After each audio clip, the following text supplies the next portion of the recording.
This training is going to be on the scrubbing of walls in the kitchens and bathrooms and anywhere else where you need a detailed clean. You begin by a careful inspection of the area. Make sure you remove anything off the wall that's going to be removed. You'll take a heavy-duty degreaser and you'll spray it on the wall. Make sure that you've tested the wall so it's not going to be damaged. You can't be spraying this on a wall board. This is going directly on a concrete board, or in this case onto a refrigerator type metal. We've tested it to make sure it's not going to do any damage. You'll spray it on using a pump up sprayer. You can also use a foaming sprayer depending on your preference. Pump it on, allow the chemical to work. Spray it on heavy on the top and a little bit less heavy on the bottom. Avoid electrical outlets. Tape them up and let the chemical work for a few minutes, keeping wet while it dwells on the surface.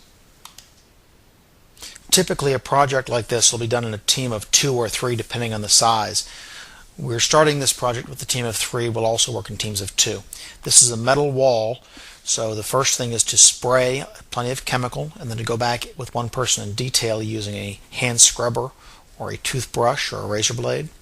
Someone else will be using a deck brush to get down low in details. You'll see that the electric scrubber is being used here.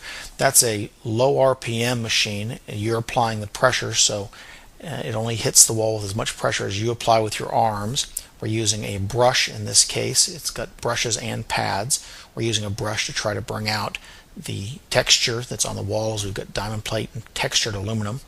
And at the same time, the man behind him is neutralizing the wall and rinsing the wall with water, keeping in mind a greaser can't stop being rinsed. If it gets dry on the wall, you have to start over.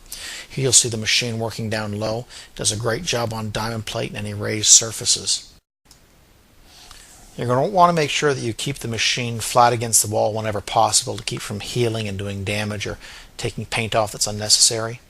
You can also use this on cement walls and in bathrooms. Here we're in the bathroom, and if you look carefully you'll be able to see how the wall changes color, as this can remove a layer of paint, but it definitely removes the dirt and the grime and the grease from years of use. We'll show some close-ups of this wall a little bit later on. You'll be able to get a really good look at it. At the same time, we've protected the floors that we didn't want cleaned. In this case, we did want to double scrub the bathroom floor, so it was okay if it got dirty. You can see scrubbing around toilets and then making sure that we squeegee the water out. And here's some close-ups of the scrubbing machine working, before and after pictures of the wall.